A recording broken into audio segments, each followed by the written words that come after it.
বন্ধুরা, welcome to spoken English by Rumen Chan. 8 থেকে 80 spoken English সবার প্রয়োজন। আজকে আমি ইটের ব্যবহারই শেখাচ্ছি। আবার এটা হচ্ছে যেমন আমরা বলি কাজটি করা সহজ। It is easy to do the work. It is easy, easy সহজ। It is hard to do, করা কঠিন। আমরা বলি বলা সহজ, করা কঠিন। It is easy to say. Easy to say মানে বলা সহজ, বাট হার্ড টু ডু, কিন্তু করা কঠিন।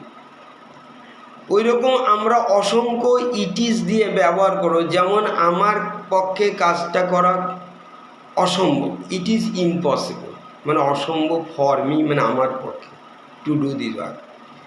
আগামীকাল কলকাতা যাওয়া আমার পক্ষে সম্ভব নয়।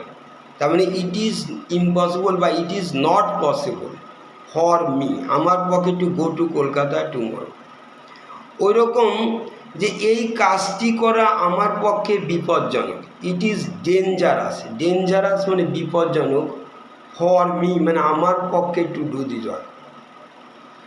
ইট is dangerous for me to do this work. তারপরে ধরো ইট ইজ সেফ, নিরাপদ। It is nice to do this, কাজটা সুন্দর। It is interesting to do this work, খুব মজাদার। ইট ইজ ওয়ান্ডারফুল, বিস্ময়কর to do. It is terrible, ভয়ঙ্কর to do this, এটা করা।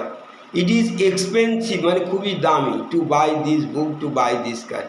ইট ইজ এক্সপেন্সিভ মানে কস্টলি, খুব দামি, টু বাই দিস কার, গাড়িটা কেনা খুবই দামি। এইবার চলো আমি নেগেটিভ দেখাচ্ছি। যদি কেউ তোমাকে জিজ্ঞেস আছে কাজটি করা কি খুব কঠিন, ইজটা আগে দিয়ে দিই।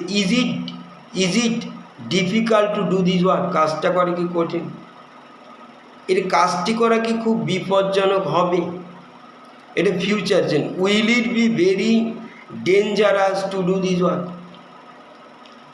কাজটি করা কি খুব কঠিন ছিল, পাস্ট টেন্স। ওয়াজ ইট, তখন was it difficult to do this work. কাজটি করা কি তোমার পক্ষে খুব সহজ হবে, will it be very easy for you to do this work. তুমি যদি বলো কাজটি করা আমার পক্ষে খুবই সহজ হবে, it will be easy for me to do this work. রামের পক্ষে কাজটি করা খুবই কঠিন, it is very difficult for Ram to do this work. রামের পক্ষে কলকাতা যাওয়া অসম্ভব, it is impossible for Ram to go to Kolkata. Thank you.